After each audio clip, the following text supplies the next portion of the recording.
As the control rods were lowered, the reactor output jumped to 30,000 megawatts thermal, 10 times of its normal operational output. After this, several explosions happened which caused the reactor to blow wide open, releasing graphite on the environment.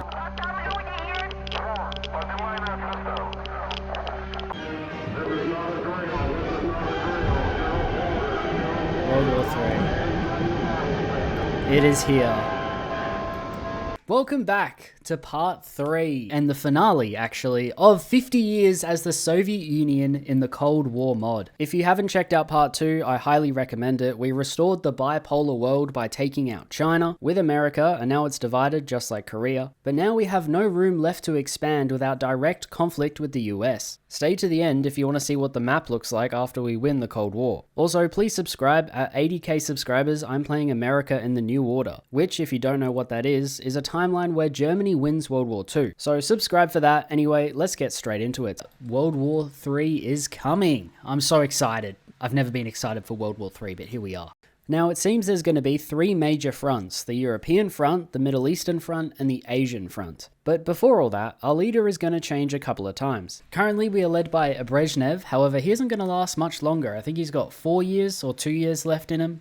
And after he dies, it's kind of a disaster, to be honest. And then we have another guy, and then another guy, and then another guy. There's like 3 more leaders of the Soviet Union after Brezhnev. Instead of saying another guy, I should name them. It's Andropov, Chernenko, and Gorbachev. The first thing on my list to do, though, is invade Afghanistan. Historically, the Soviets failed, but here I'm going to succeed. Now, the coup for Afghanistan to turn communist didn't happen, so I had to justify on them manually. I'm going to justify on Afghanistan. I don't think that event is coming up, so I'm just going to start justifying on them. Here we go. There we go. We get the event. Afghanistan, communism failing. Comrades, although the greatest revolutionaries have once been called traitors, it has become plain to see that the revolution itself has been betrayed.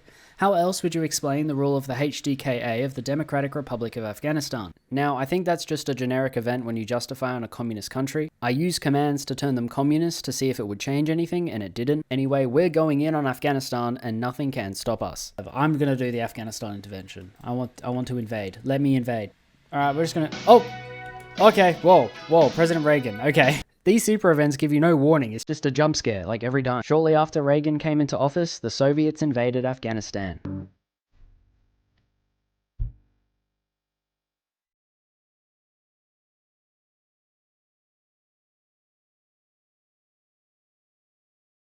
This should be really easy. Definitely not the struggle that the Soviets had, historically. I used an army with mostly tanks and mountaineers, but the war would carry over into next year.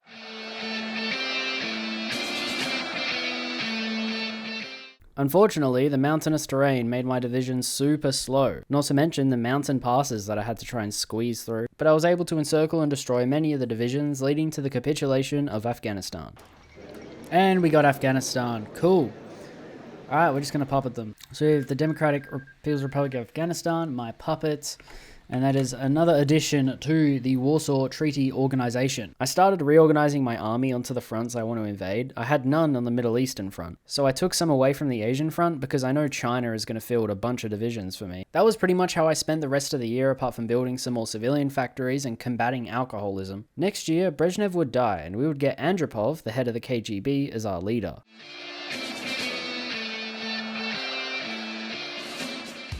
Tashkent factory accident. On the 21st of March 1982, Brezhnev began a visit to the Soviet Central Asia. The scaffolding collapsed under the weight of a number of assembled factory workers. And there's his death, the death of Leonid Ilyich Brezhnev. Is this true? I should probably research. I could look this up right now and see if it's true. I'll get back to you. Oh my god, it's true. Well, according to Wikipedia, the event is literally word for word what the Wikipedia said. But it gave him a concussion and fractured his right clavicle. It didn't kill him, but definitely made his health problems more precarious. There it is, the death of Leonid Brezhnev. Our dear leader has died at age 75 after suffering a heart attack following years of serious ailments. Yuri Andropov is elected chairman. And with Andropov's appointment came a brand new focus tree, although not that big. Oh my god, is this that letter That's that letter this little girl wrote to Andropov. Wait, I'll see if I can find it. I'll see if I can find it while editing this video. You're not going to believe this, but my internet is out right now. Okay, no, I'm being serious. I'm not lazy. So I can't find a photo of the letter to show you guys. I could search it up on my phone, but like, what good is that? Essentially, the letter was worrying about nuclear war. Ironically, I've started moving my army towards the border of NATO. So unfortunately, this little girl's wishes are not coming true in this game. Little do we know that historically 10 years from now, the Soviet Union would cease to exist. But in this game, please, is there going to be like a collapse of the Soviet Union event? Because I need to know. I'm worried that it's a hard-coded event, and if I'm halfway through World War III and it triggers, like, I'm screwed. Fortunately, I get a decision to not do it by choosing a different leader other than Gorbachev, so it's fine.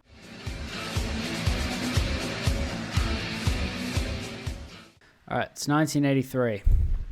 It's close to 1984, but we got Andropov as leader, and we're doing fine. I don't know if you've noticed, but our monthly revenue is looking a bit short. We're losing 227 billion a month. I'm afraid of starting World War III too early, that I end up missing out on content that's, you know, post, like the 1990s.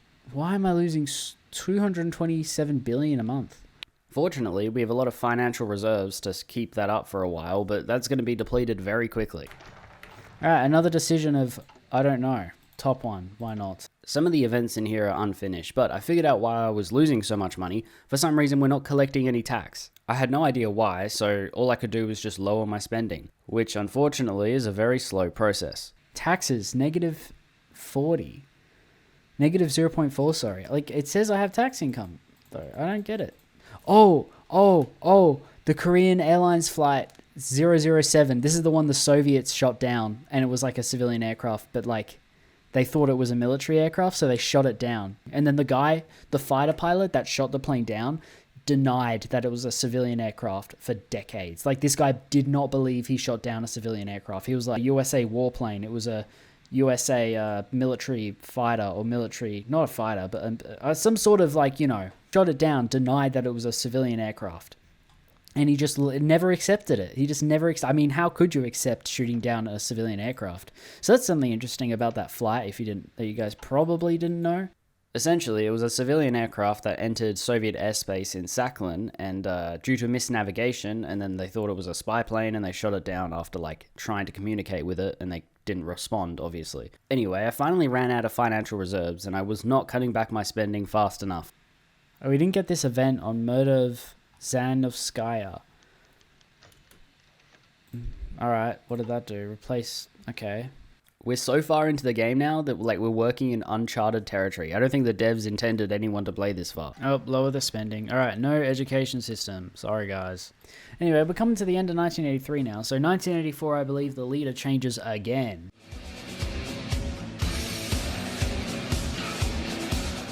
I'm doing this space stuff research, these space missions. And we're just stuck at 12. I don't think there's any more decisions. I guess it's still a work in progress. Maybe I need to do this stuff to go down the rest of my tree. I started getting locked out of my tree, but it didn't matter because then Andropov died. Why do they keep putting in leaders that are gonna die? Like, is that really the smartest thing to do? He moved permanently to the hospital where he spent the rest of his life. He was suffering from a bunch of kidney problems and eventually died from kidney failure. Did they not have the technology to replace one of his kidneys back then? So in comes Chernenko, who, guess what, has a whole bunch more health problems. Chernenko didn't even last a year, and that's when Gorbachev came in, someone younger, finally. However, in this game, I'm not choosing Gorbachev because he dissolves the Soviet Union. We're gonna get hit 1 trillion GDP. That's my dream. Wait, have we done better than real life? Hey Siri, what was the GDP of the Soviet Union in 1985? Oh my, it's so useless. It's so useless. Siri is so useless when it can't just tell you the answer. Anyway, I spent the rest of the year preparing the Navy, making sure I had enough boats in different sea zones to defend my ports.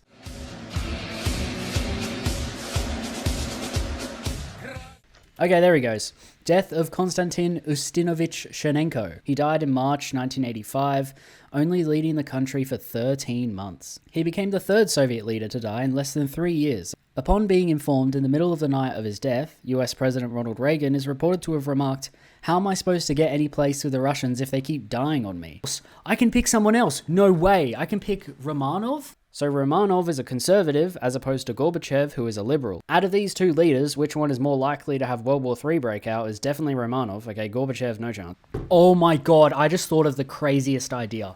What if we start World War III before the Chernobyl nuclear power plant disaster, and then while we're fighting World War III, Chernobyl happens? That would definitely lead to the most catastrophic loss of life in any war in history. Can you imagine you're fighting on the front of the Iron Curtain and you're dead either way, whether you're shot or you just die from radiation poisoning? And that's only if nuclear weapons haven't been fired already. I mean, the Chernobyl accident would probably be a catalyst to nuclear war. You know, I think this is kind of poetic.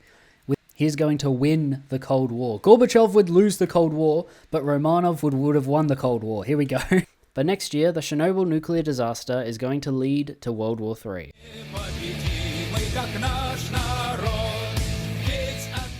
Before I started World War III, I wanted to come up with some kind of narrative on why it started. I can't just settle with, yeah, we declare war. Like, I need a narrative. Whether it's a false flag or what, I just need something to happen. And the explosion at Chernobyl nuclear power plant provided the perfect opportunity. At 1:23:04, the safety test began. After being delayed for 10 hours with a new unprepared crew during the planned decrease of reactor power in preparation for the electrical test, the power unexpectedly dropped to a near zero level. When the button was pressed, the insertion of control rods into the reaction core began. As the control rods were lowered, the reactor output jumped to 30,000 megawatts thermal, 10 times of its normal operational output. After this, several explosions happened which caused the reactor to blow wide open, releasing graphite on the environment. You fools, what have you done? And we get the super event for Chernobyl.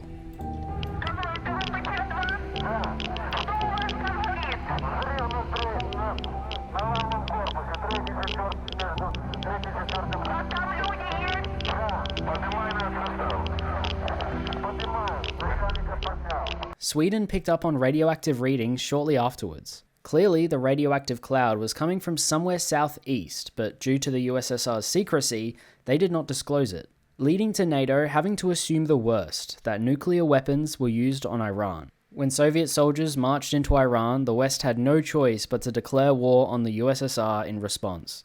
America and the West condemned the Soviet Union for dropping a nuclear bomb on Iran prior to invasion.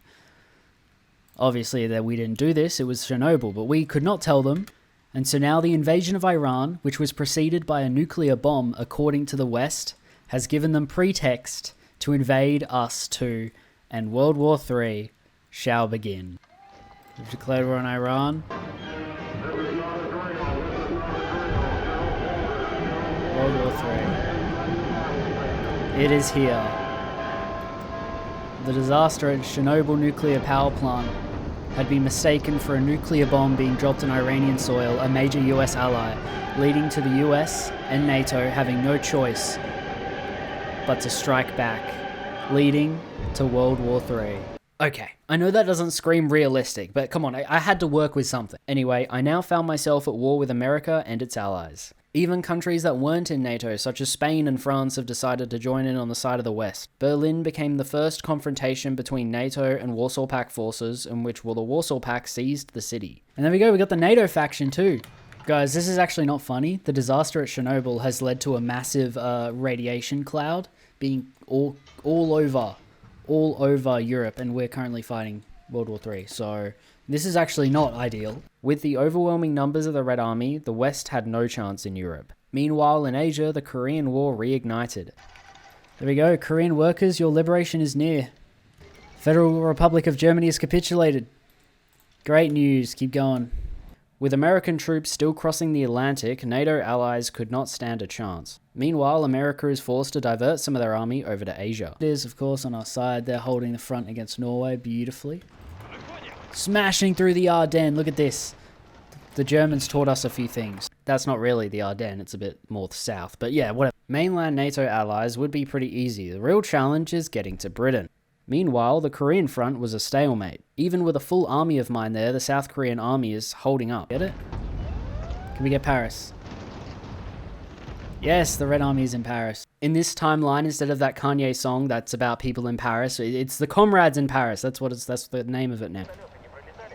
And there goes France. All right, that's we get a peace deal out of France because they were not in NATO. Half of my European army was diverted to the Spanish front while the rest was preparing to invade the United Kingdom. Throughout this playthrough, I've been building up a massive navy and I was planning to invade through the North Sea. The Iranian front was really slow, there's no supply there at all and my army is progressing slowly. Meanwhile in Korea, I made a breakthrough and was able to pull off an encirclement in Incheon. But to finish them off, I decided to deploy more divisions there. In Europe, I began invasion preparations across the North Sea into northern England. Puppet states. Oh, here we go. We're breaking through now.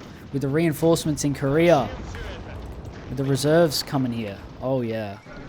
There goes Iran. Perfect. All right. We do have a core state, so I'm going to take that. Thank you. And puppet the rest. I was surprised that nuclear weapons hadn't actually been used yet, so I decided that I would be the first one to do so. If the invasion failed, I was going to nuke the UK, but fortunately it didn't. With my fast-moving tanks, it wasn't long before the entirety of Britain was occupied. I haven't updated you on the Spanish front. That is going very poorly, alright? There's mountains there and I can't really move. There's also the Chinese front, which I haven't even spoke of yet, and that is because the People's Republic isn't joining the war. They're too afraid. They should listen to me, they're my puppet, but they're refusing to, but don't worry, they join later. We'll give that to the Democratic People's Republic. Korea is united. China, you need to join. You need to join, bro. Alright, now we're invading Japan. Let's go liberate these guys, I think. I'm not actually at war with Japan. I forgot to declare war on them. And later I'm like, why isn't my naval invasion going? Why isn't it going? It's because I'm not even at war with them. Oh my god, look at this. They've invaded into the Baltics. I didn't even realize. How did they get the naval supremacy? Where? I have no idea where they even launched it from. Okay, Sweden isn't in the war, but I gotta put this down. Why no go? They should be going. Why aren't they invading? Alright, whatever. Didn't realize I'm not even at war with them right now. Forgot. Invading into Norway, perfect. So many fronts. So many fronts, man. It's ridiculous. But then I think it's just really America. Once I invade Japan, I can open up a western front on America, like in Alaska or something. Meanwhile, I have to go to Iceland, then Greenland, and then into America. Well, Canada, technically. Anyway, I finally decided it was time to nuke America. Hopefully, change their mind. There we go, did we get him? Hawaii. First atomic bombing of the Cold War. Do we see it? We gotta get closer. Oh, there we go. Finally, they invaded. Alright, we're advancing into China. Soon enough, we'll push them out of mainland China and invade Taiwan and reunify China once and for all. Suddenly, I found NATO allies trying to reinvade all their countries. Invasions into France and England were happening. Oh, they're just invading everywhere and it's just... oh. Even in Korea, they're trying to do what they did in the First Korean War by invading Incheon, but they don't have any army in Busan, so it didn't really work out for them. Eventually, I scrambled divisions together to suppress them, and they weren't a problem anymore. Alright, we're cleaning up the Baltic naval invasion. That was kind of scary. We're cleaning up Iberia now. The war would continue into 1987, where we would directly invade America, and also nuke them.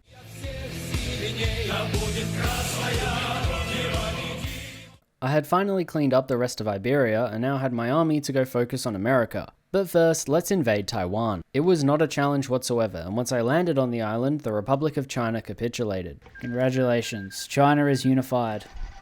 I finally figured out that I wasn't actually at war with Japan, and once I did declare war on them, I could invade. But before I did, I had another idea. Okay, who's up for another nuclear strike? I am. Level 3, we're gonna go to... the United States of America, that's like all of their cities. Authorize, arm the keys, press the button. A nuclear bomb was detonated today over the capital of the United States in an attack clearly directed at the political center and historical legacy of the US. We can see them. Oh, oh my days, you can see it everywhere. Yeah, so we just kind of nuked every city that they own. That's not good. But my army is pretty used to invading into places that are covered in radiation by now, since they were fighting in Europe during Chernobyl. Look at this. Oh, we landed here, and then I forgot about it completely. Alright, everyone here, please. I moved my entire army that was in Korea and China over to Japan, and fortunately, Japan had been demilitarized after the war, so they weren't too much of an issue. You can also see me invading Iceland here. That's one step towards America. Oh, yeah. Wait, we gotta have a look at the map. Oh. NATO, you're not looking too fresh. Before I knew it, I captured Tokyo and Japan had to capitulate too. Japanese People's Republic, and it's the Hoi 4 guy. Alright, let's set up an invasion. This one would go into Alaska, which I plan on annexing in the peace deal. I was closing in on both sides of America, with my invasion of Greenland also working. Before I landed, I launched one more round of nukes onto America, just to be sure. That way, any resistance to my invasion would be forced underground. See, the issue with invading America is that everyone has a gun, but if you just nuke the entire place, then they will all be forced out. I forgot I have a spy network in America too, so they're getting radiation poison. I landed in northeast Canada, and the invasion would continue into next year.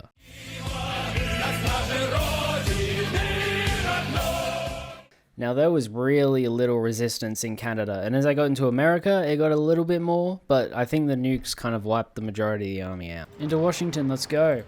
I know there's a lot of radiation, but don't worry, guys. You guys will return home. Okay, there goes Sweden. Let's puppet them. Now, due to my two collaboration governments in America, it did not take much to capitulate them. Once I secured the East Coast, the rest of the country fell. And there it goes.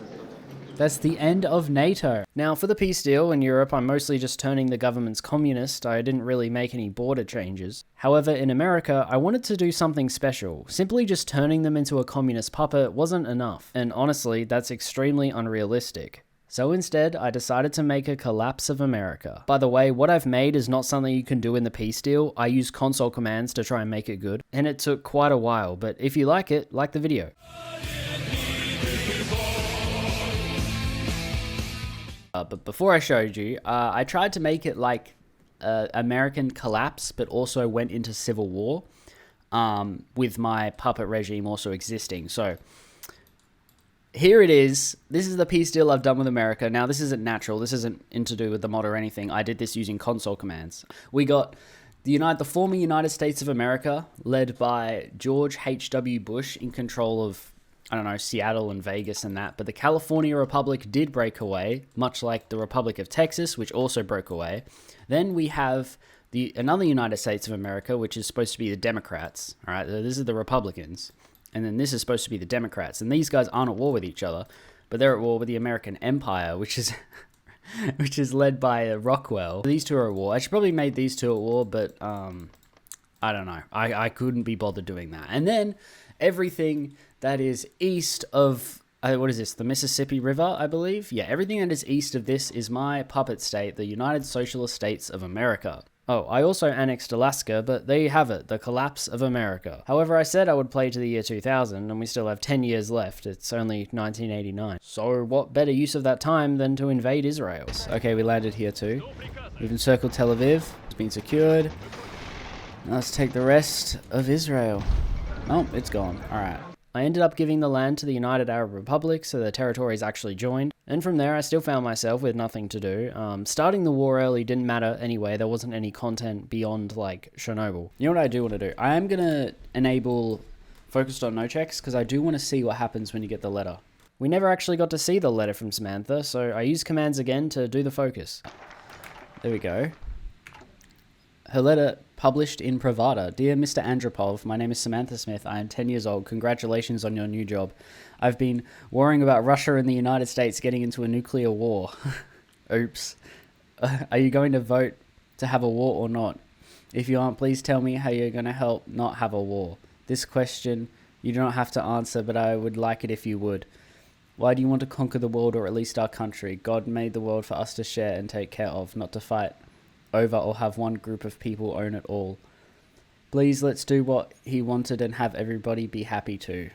Oh, it's so wholesome, but we never got the letter before we started nuclear war, so this proves that Samantha Smith actually caused World War III to be averted.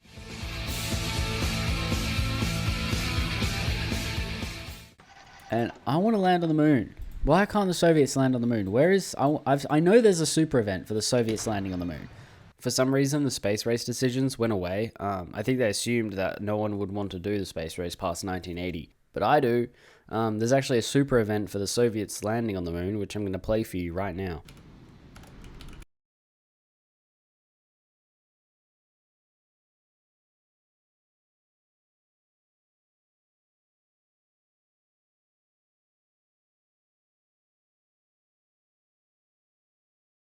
Don't know why the music's so sad. It's kind of cool. So just imagine we landed on the moon. The space race is still like a work in progress in this mod, and one day I'm sure they'll update this mod, especially if I start giving it attention. Anyway, I genuinely found myself with nothing left to do, so I kind of just let my game run while nothing happened. I was worried by the end of 1991 the Soviet Union might collapse, so I waited until then. Yep, 1992 officially, the Soviet Union still stands, so it's safe to say that nothing is going to happen from here on out, but I am going to play till the year 2000. I'm going to sit here and let the game run. And if anything happens, I'll come back, but I doubt it. Now, I could turn the entire world communist. I mean, South Africa is pretty problematic right now. I was honestly expecting World War III to take way longer, because I didn't expect to get naval supremacy that easily. When they do update this mod, they should put a competent AI in, so the AI actually defends themselves in America. But one thing that's really interesting is that the game runs fine, even 40-something years into a playthrough. That's because the AI doesn't really make divisions. This is because it costs money to fill divisions, and it's obviously not economically the best thing you could do, but it's a good mechanic to stop the game from lagging. Anyway, that's going to be the end of this video. There's nothing that happens beyond this. Thank you guys so much for watching, and thank you for 70k. At 80,000 subscribers, I play America in TNO, which is another highly anticipated playthrough. Anyway, thank you guys so much for watching, and I'll see you guys in the next one.